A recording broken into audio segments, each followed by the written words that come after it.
Hi, I'm James Brookes, and welcome to From the Factory Floor, a conversational podcast about all things startup and tech, brought to you by the folks at tsf.tech. So, welcome to another episode of From the Factory Floor, and it's a slightly different layout today, so it's just myself and Ian for a change. Yeah, morning. So does that mean I have to do even more talking than ever?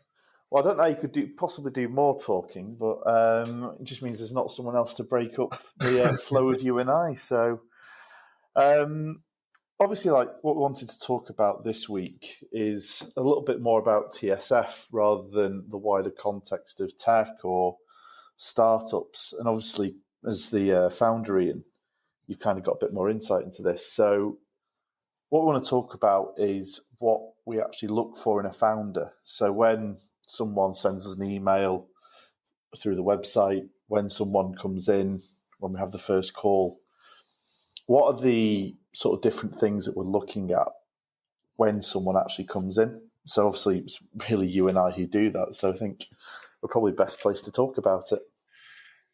Yeah, it's an interesting one because, basically our model is we invest in people. They come in with an idea which we can then add some real innovative and smart tech to. But it's no different really to when you're hiring an employee. You're looking at founder qualities and the kind of the aspects of their personality, their experience, what would be like to work with.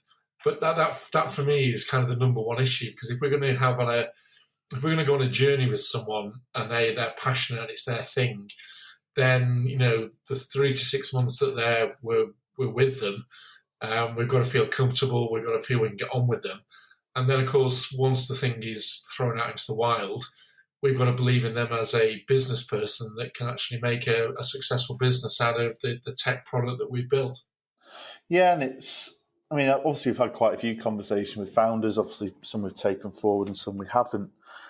We can really tell sometimes when someone is. I think one of the things I especially look for when we're first doing a meeting is almost not saying do they know their onions, but are they an expert in their field? Yeah. So I think a lot of people setting up a tech business assume they have to know some element of tech or be able to understand it. And obviously part of what we do is really take that risk away.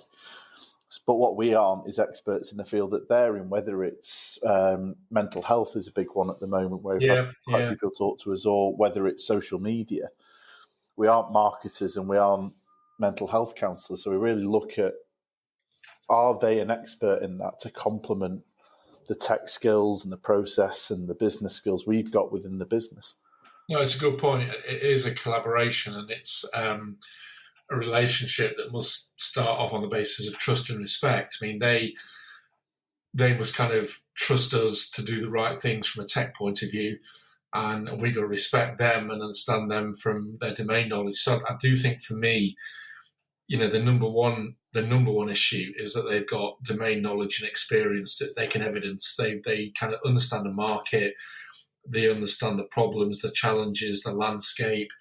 They understand what the opportunity is with potential customers. So that domain knowledge and experience is one, but I also like to kind of then just unpick what their mindset is. Are they strategic thinkers? Because, everyone can have a good idea and spot an opportunity, but not everyone can kind of grow a business as well. So they've also got to, have that essence of the entrepreneurial flair, of creativity and discipline. So that first meeting, I know you hate this example, but I always kind of look at it as speed dating. First impressions count, and what's our judgment on them? And of course, they're judging us. Yeah, I think talking like the first impression, I think one of the best first impressions was, if you remember, the guys from Nevo when they came in. And I'm not saying that everyone needs to come in with this level of a sort of polish and sort of the ideas so formulated, but they came in with almost that deck where you could actually click through it and kind of see how it worked, which really helped to sell the vision. And it actually looked like a tech product, even though we knew it wasn't. And that really helped show that they knew what they were on about and how much thought and dedication they put into it, which really made it sort of tangible. And you look at them, Matt and Mike, and go, they can actually run this as a business, and they really understand the domain and what they want to achieve. Yeah, I mean, being prepared, I think, for any founder, whatever that meeting is it with an investor, a potential investor? Is it with a tech partner like us, or is it with a potential customer? Be prepared. And you're right, they thought through their proposition, and they gave a very coherent pitch. I remember Mike kind of walking us through those screens, and at one point, like you say, I thought, is this a prototype? But it wasn't. But they'd actually done the customer journey and thought through, what that looked like, which again showed, like say, thought and insight and a deep understanding. So, yeah, I think that being prepared, but kind of showcasing what you do from an early stage and being prepared, I think was important. Yeah, because like I say, it's the element of showing that they are experts in what they do, so that as much as we can build a fantastic tech product, we know they can run a business around because they've experienced the problem through the careers and what they were doing. Yeah. I mean, going back to one of the points you said before around, so how would you, especially in that first meeting or sort of the first couple of meetings, essentially, how would you actually look for that flair and that entrepreneurial creativity that you kind of mentioned before?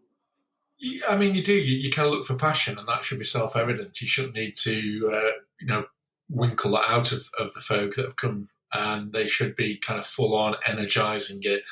But equally, you want them to be objective, not overly emotional. So you want to see some passion. You want to see that flair. Equally, you want to see novelty in the thinking about why they think they're different and what they've got that can be different. That creativity in terms of how we're going to make a difference, why this makes a difference. But it's not just all about the creativity. There are some kind of other things I look for. I think there's probably 2 or 3 other things really. I think I look for people skills. So straight away looking at how they engage me, how they communicate, how they present. Are they good listeners?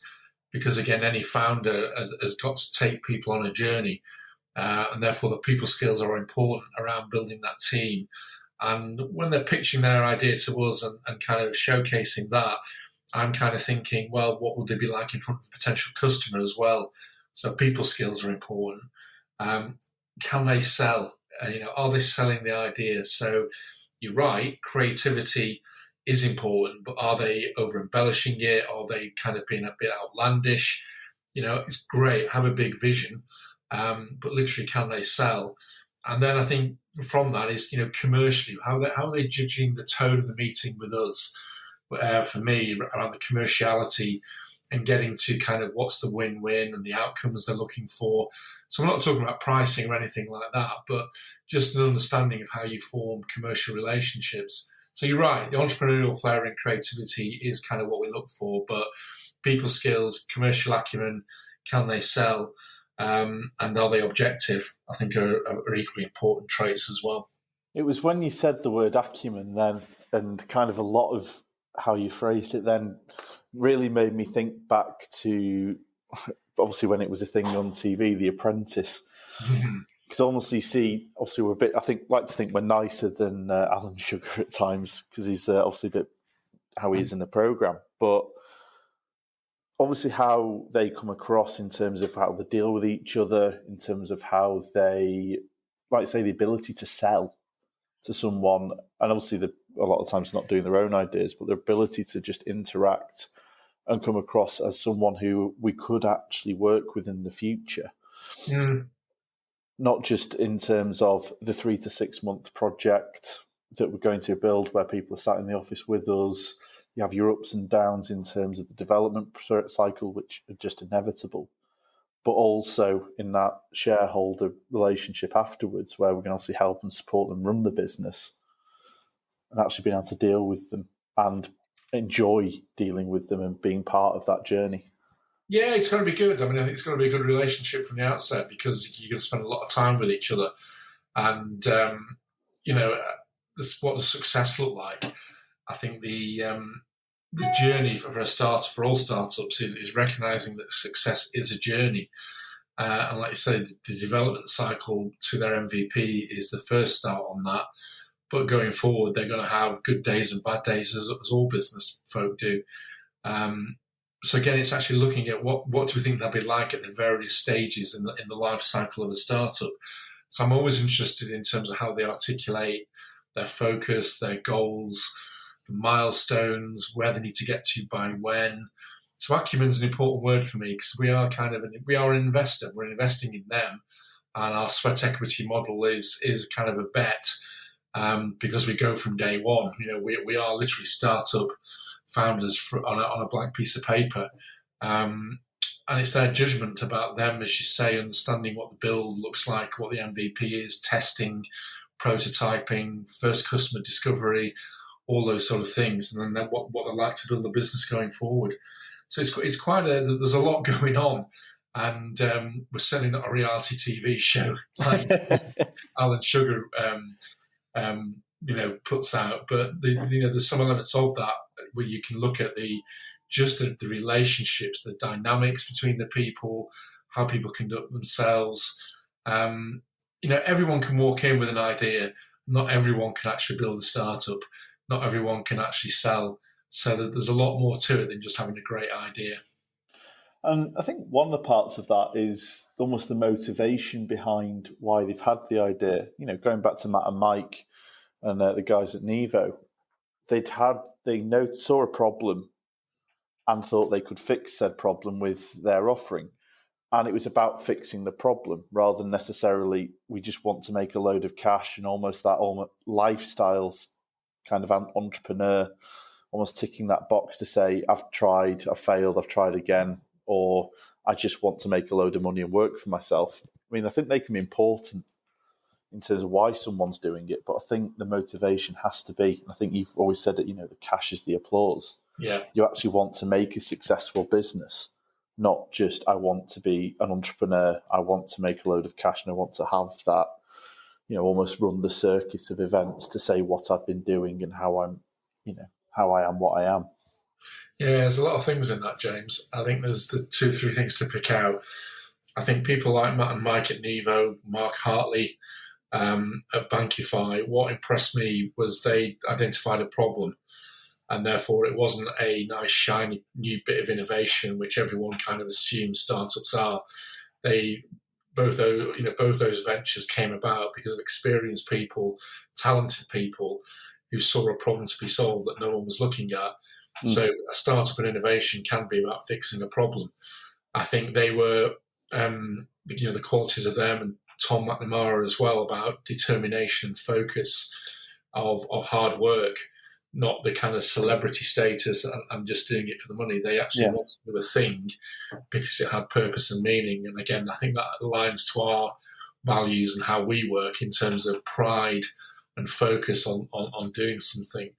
And I think success, what does success look like? And success for me has always been about achieving personal goals. I did that, pride, satisfaction, fulfillment, and then money's the applause from that. And recognizing that it's not a get-rich-quick scheme. There's some sheer graft along the way, but it's the why. I think if anyone who's, if you're not familiar with the Simon Sinek stuff around why, the bedrock, the heartbeat of an organization, why are you doing what you're doing?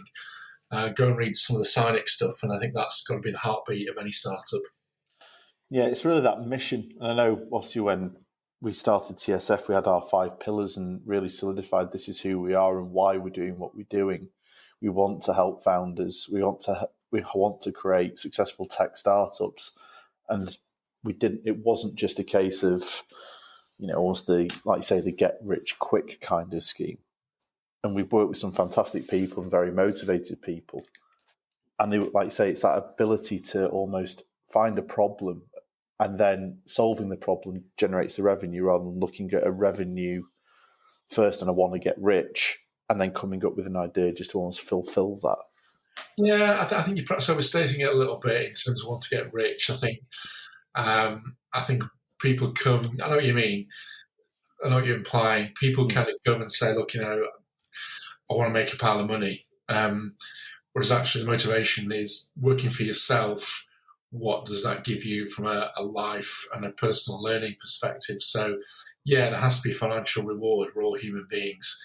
But I think if people come to us, as you say, with a focus on, I want to make a pile of money, I can build a £10 million business, then that's starting at the wrong end of the journey. Yeah. It's why do you want to work for yourself? And we've had people come to us and they've not really thought through about what working for themselves is and the risks and the journey that implies. Because as a founder, you put the business and you put all your early employees ahead of you in terms of your cash flow and ability to pay the bills.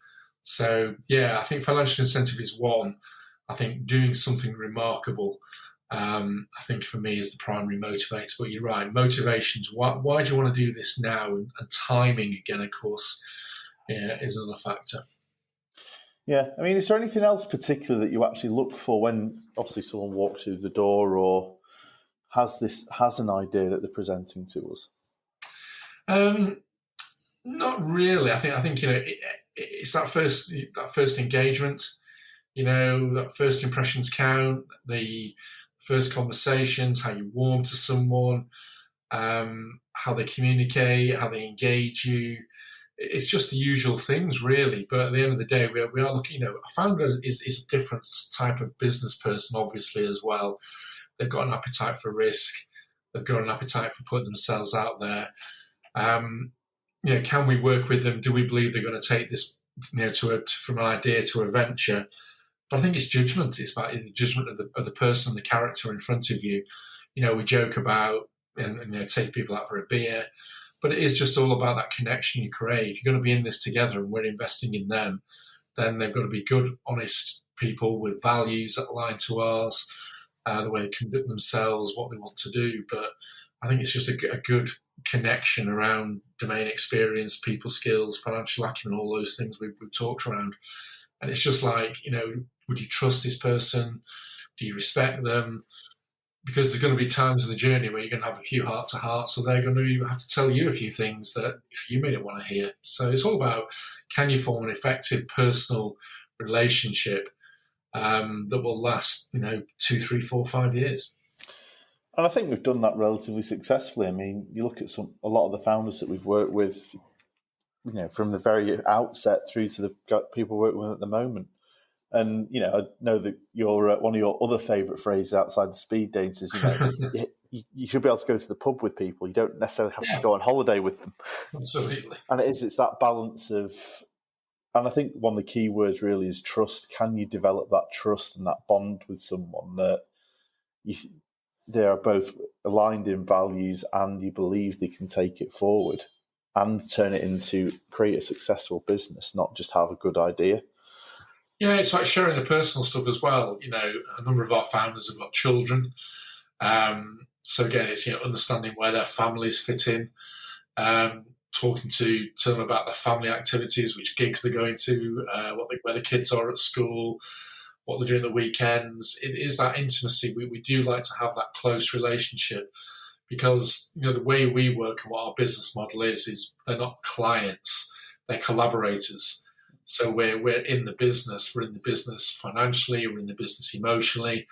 We're in the business psychologically. So it's a much more engaged relationship we have. So, I do like to get to know them as individuals so that when we are, having a business meeting with them or a review, there's some, personal elements around it which we can share. That's important to me in terms of what I want TSF to be and how we engage. And for equally our founders to feel that they can say, look, do you know what? I can't get in today. One of my children's ill. I just need to be at home. That's absolutely brilliant because your priorities are your family and being able to share that. So, back to oil and sugar, I don't like that ruthlessness that has applied to startup and entrepreneurship. It's all about where does it fit to your life journey, why are you doing this for your family, for yourself, and stuff like that. So the right sort of people, I think, is important to create that relationship, that dynamic, and that culture, so that when we have 2 or 3 founders in the office, which we often do at the same time, they're all the same sort of people that can share and learn from each other. No, I think that's especially obviously when we moved out of Federation House and into this office. Also, one of the key things we wanted was to almost between our founders almost have that community aspect feel where they can share parts of the journey, or potentially where there's overlap, collaborate and work together. Because like I say, you don't want founders, because it can at times feel a lonely place when you feel like, I think we said it before, there's obviously got to be able to do a lot within a startup. And obviously we like to help with there in terms of the tech and the other services and support we can provide. But often just talking to founders who are also going through the same things, that are potentially slightly further along, and giving advice. I think that's one of the real advantages of the space we've developed. Is that founders can come in and they've, not saying it's a safe, it's a safe space, and it is that place where you can actually talk and get advice when you need it. Yeah, and my passion, and one of the things we've kind of borrowed was from Factory Records around innovation and a group of people giving it a go who all are aligned around values, enjoyment, and doing stuff together.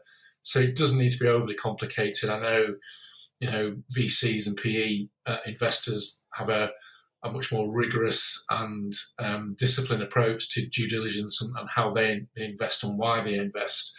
We're obviously early stage on that in terms of, look, I've had an idea, I've got some resources, can you help me? But it's about the culture that we're trying to create and the sort of environment where we can help people step into that startup, give them some advice, give them some knowledge, share our experience, help them learn. But do that in an open and transparent and very, human way around connecting people with people. I think that's really what we do. And obviously I know we're kind of getting towards that time on the startup. And if anyone out there thinks that they fit the bill in terms of what we've said and the environment we've created, sounds like the sort of thing you'd want to be involved with, obviously feel free to reach out to either myself or Ian, or equally visit the website, see a little bit more about what we do, who we are, and if you've got any inquiries, obviously reaching out. So I think, Ian, thank you very much. Yeah, good stuff. That done. Yeah, no, good. Yeah, but again, just reaching out to anyone out there who's listening to this who thinks, what, I'd like to just come have a chat. Then just come into us. We're in Manchester Tech Centre on Oxford Road, and always happy to have a brew and talk about tech, startups, football, rugby, music, anything really. Yeah. And we do have a very good coffee machine, as I think a few of our founders have found rather useful, rather than nipping into Starbucks or Costa or obviously other coffee providers are available. So, but no, thank you very much, Ian, for your time. Good. No, enjoyed that. Good chat. Thanks. Yep. Thanks, and thanks everyone for listening. See you soon. I think that just about wraps things up here. If you have any thoughts or questions on anything we've said today, get in touch, whether that be through our Twitter @RealTSF or email at hello@startupfactory.tech, or feel free to drop in for a coffee and a chat. As ever, thanks for listening.